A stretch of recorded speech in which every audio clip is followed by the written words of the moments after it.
sa pagsabat sa panawagan kang Ginoo, sa pagpalapnag kang buhi nga pagtuo. Ginasahulog ta ka kinakasadya, ginapadenggan tang Diyos nga bulahan. Naluwas kita tenged kang kaluoy na sabalan nga Eucharistia.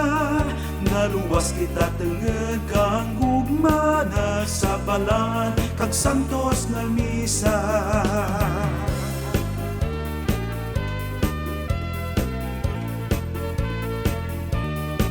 Sa pamilya ta nagaumpisa ang pagpalanggay kag ang pagpatawaday. Simbahan nga gamay ang aton nga panimalay. Harigi kang balay si tatay kag si nanay. Ginasaulog ta kag ginakasadya, ginapadenggan tang Diyos nga bulahan. Naluwas kita tenged kang kaluoy na sabalat nga Eucharistia. Naluwas kita tenged kang ugma na sabalan kag santos nga misa.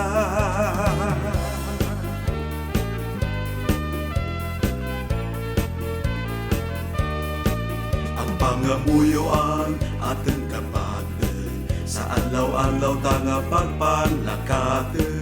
Ang pag-igugma ta sa aton nga Ginoo, ang pagpalangga ta sa isig katawo.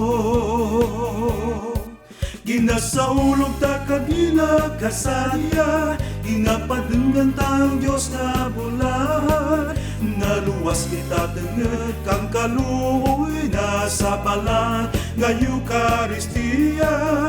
Naluwas kita tenged kang gugma na sabalan kag santos nga misa.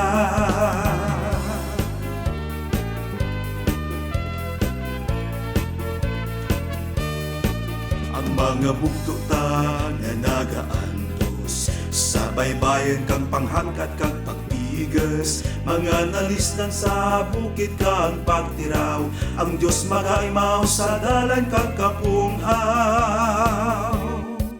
Ginasaulog ta ka ginakasadya, ginapadenggan tang Diyos nga bulahan.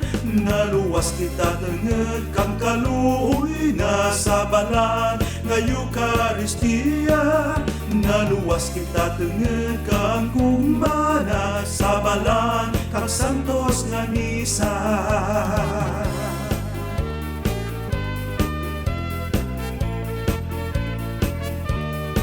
Ang misyon kang tanan sa katilingban, ang pagbantala kang Diyos kang kaluwasan, ang kabala kapakidait kag justisya. Misyon kang tanan kang mga bininyagan. Ginasaulog ta kag ginakasadya, ginapadenggan tang Diyos nga bulahan. Naluwas kita tenged kang kaluoy na sabalan nga Eucharistia. Naluwas kita tenged kang gugma na sabalan kag santos nga misa. Naluwas kita tenged kang gugma na sabalan kag santos nga misa. Sabalan kag santos nga misa.